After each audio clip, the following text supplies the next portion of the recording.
Alright guys, this is the second video in a series of Pokemon Home tutorials and tips and tricks and explanations and whatnot. In this one I'm actually going to talk to you about some of the symbols that you'll see on Pokemon Home. In the main screen you see my Switch in Pokemon Home, so that's Pokemon Home there. On the far right that's my mobile, which we won't be using at the moment, but it's Pokemon Home on the mobile. Okay, so the symbols I'm talking about: question mark, cross, or exclamation mark.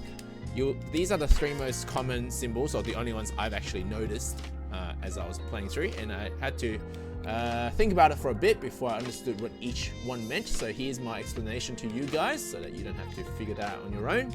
First things first, most obviously the cross is something you can't carry over. Basically because it's not possible to carry that Pokemon in the game. It hasn't been registered in any way, even as a hidden Pokemon from the Pokedex. But there are a number. So for example, of Pokemon, so for example Venusaur, which has not been registered on that 400 Pokemons in the Pokedex of the Galadex, but you can carry it over as a hidden Pokemon in the Pokedex. So there are a number of these. So these ones don't actually have a cross on them. These Pokemons that have no registration at the Galadex don't have any symbols on them when you carry them over, which is pretty self-explanatory, as in it is usable, it's friendly to the game, you can bring it over and use them. Alright, now, but one of the symbols that you might see is if you own Let's Go Pokemon, Let's Go Pikachu or Eevee, one of the symbols you might see is, because the way that Let's Go is set up, it's the stats are a little bit different. They use like a system called AV. It's been a while since I looked it up, but it's a little bit different to the core series. So anything you've brought over to Pokemon Home from Let's Go will have a question mark on it. And what that means is, when you save a Pokemon with a question mark on it, it may not be able to move it to other games. So it's a one-way street once you do this. You can, so if you move it into Pokemon Home, before you move it into Sword and Shield, you can still move it back to Let's Go, okay?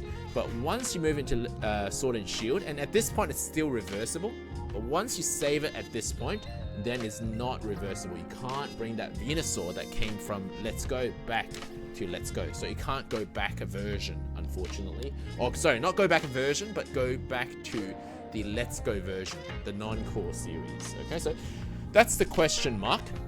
Now, and obviously the other one that you've probably noticed is the exclamation mark. So let's pick one that doesn't actually have a cross on it. Okay, here we go. Oh no, hang on, this one. So Drifblim, this could be from Let's Go. No, it's not. It's from a core series game. That's fine. But it's got an exclamation mark on it. That exclamation mark actually stays. The reason that is because if you look in the bottom right hand corner, sorry, I can't actually highlight that. Bottom right hand corner of the screen, Ominous Wind has an exclamation mark on it. So what that means is you can't use this move in the game. So move is banned or illegal or just not released in this game. You can't use this move, which is fine. You continue to keep that exclamation mark. It's a reversible step. You can always bring it back. You can always move it back to the home situation, into the home Pokemon Home storage. And if you bring it into a game, you actually start to use it. That move just be grayed out. It wouldn't be deleted. It won't be removed or anything like that. So you don't need to be concerned. And after you've done all of that and you're perfectly happy, so the only thing that's irreversible is the question mark.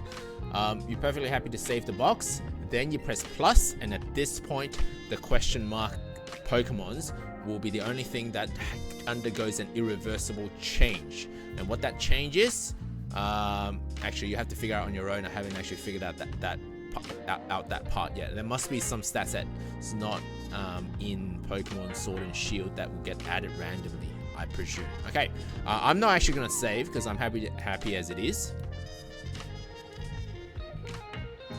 So that marks the end of the second video. Stay tuned for the next one on how to deal with multiple switches and multiple save files across different switches. Like, you might have Pokemon Let's Go Eevee and Let's Go Pikachu in 2 different switches, or you want to steal your friend's Pokemon who's no longer playing the game into your Pokemon home. Thank you for watching. Make sure you like and subscribe. Join our Bropenings Discord, because it's in the link is in the description below, because that's where everything happens ahead of time. If you want to be in the know, if you want to do shiny raids, head over to our Discord.